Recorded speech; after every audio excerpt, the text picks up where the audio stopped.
इनको कहना चाहती हूं कि अपने वकीलों को समझाओ, अपने वकला को कहो तैयारी करके अदालत जाया करें, क्योंकि अब सास से फोन करवा के फैसले लेने की सहूलत मयसर नहीं है।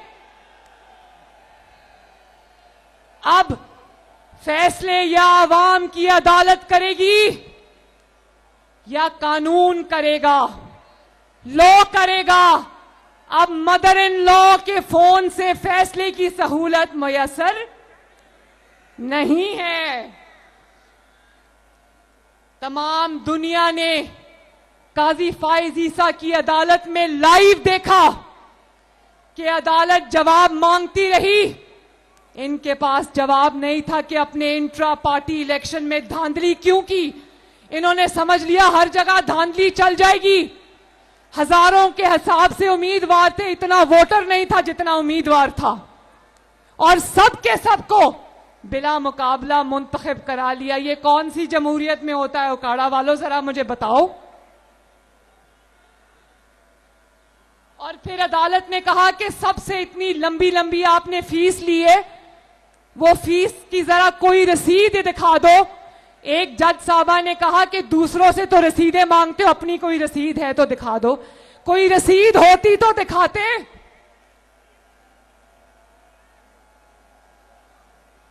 और आप जालसाजी करोगे और पूरी दुनिया टीवी पर आपकी जालसाजी को देखेगी, रंगे हाथों पकड़े जाओगे।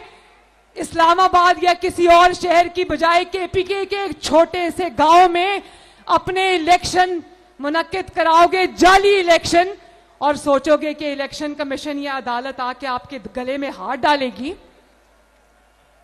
2018 की तरह इन्होंने सोचा होगा आरटीएस का बटन बंद करके धांधली करके इलेक्शन जीत जाएंगे। कहा ना, अब वो सहूलतकारी मयसर नहीं है उकाड़ा वालों। बात यह कि कहता था कि नवाज शरीफ को अंपायर साथ मिलाकर खेलने की आदत है। अभी कल परसों मौका मिला तो टीवी पे ये फितना कह रहा था कि नवाज शरीफ को अंपायर साथ मिलाकर खेलने की आदत है। नवाज शरीफ के अंपायर ये मेरे सामने खड़े हैं।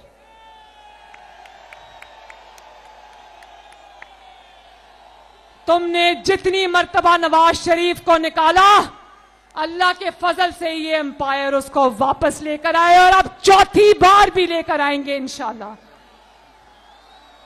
तुम जो नवाज शरीफ पर इल्जाम लगाते थे, तुम्हारा इल्जाम कुदरत ने उठाकर तुम्हारे मुंह पर मारा है। तुम्हारे एम्पायर भी पकड़े गए, तुम्हारे सहूलतकार भी पकड़े गए, तुम्हारी जालसाजी भी पकड़ी गई। पूरी दुनिया ने लाइव टीवी पर देखी।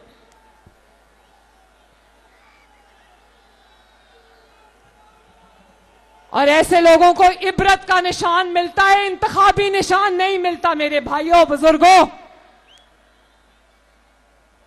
8 फरवरी को इलेक्शन आ रहा है। आप लोगों ने नवाज शरीफ को ना सिर्फ वोट देना है, बल्कि नवाज शरीफ को एक मजबूत हुकूमत देनी है।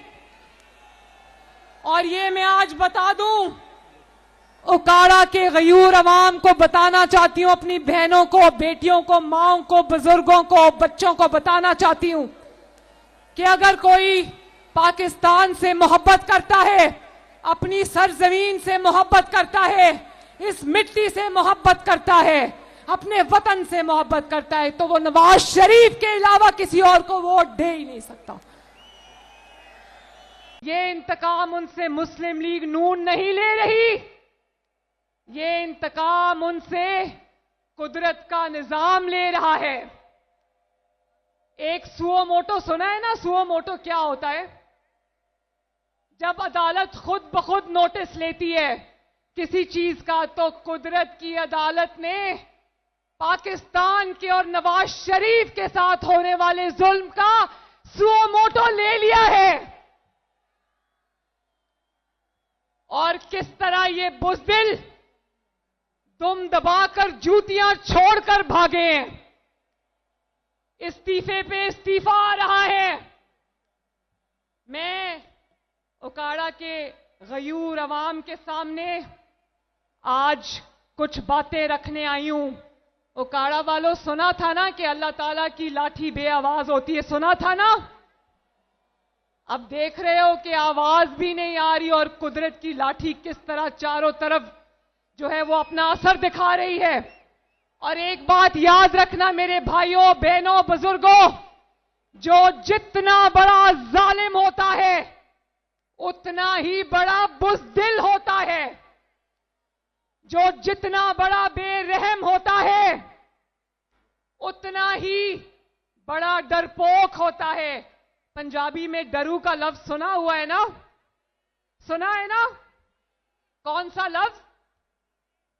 डरू का लफ्ज सुना है ना? दूसरों का एहतसाब करते हुए फिरौन बने हुए थे, बेगुनाहों का एहतसाब करते हुए ताकत के बलबूते पे फिरौन बने हुए थे, और आज अपनी बारी आई तो मुंह छुपाकर जूतियां छोड़कर भाग रहे हैं।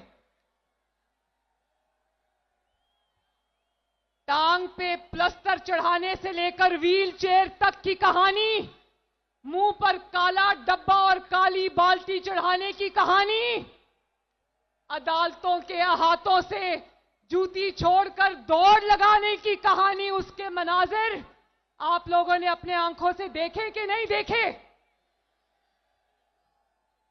मुझे आवाज नहीं आई उकाड़ा वालों, जालिम के मनाजिर, दौड़ने के मनाजिर देखे या नहीं देखे? जब इंसान नवाज शरीफ की तरह सच्चा होता है तो शेर की तरह डट के खड़ा हो जाता है। मुझे अब समझ आई है कि कोई मुश्किल वक्त का सामना क्यों नहीं कर सकता, क्यों प्लास्टर चढ़ाने पड़ते हैं, क्यों व्हील चेयर का सहारा लेना पड़ता है, क्यों मुंह छुपाना पड़ता है। इसलिए मुंह छुपाना पड़ता है कि चोरी की हुई है, कहीं चोरी पकड़ी ना जाए।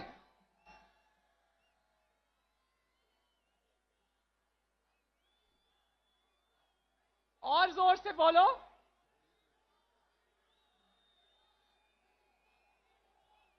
क्या कह रही है उकाड़ा की आवाम?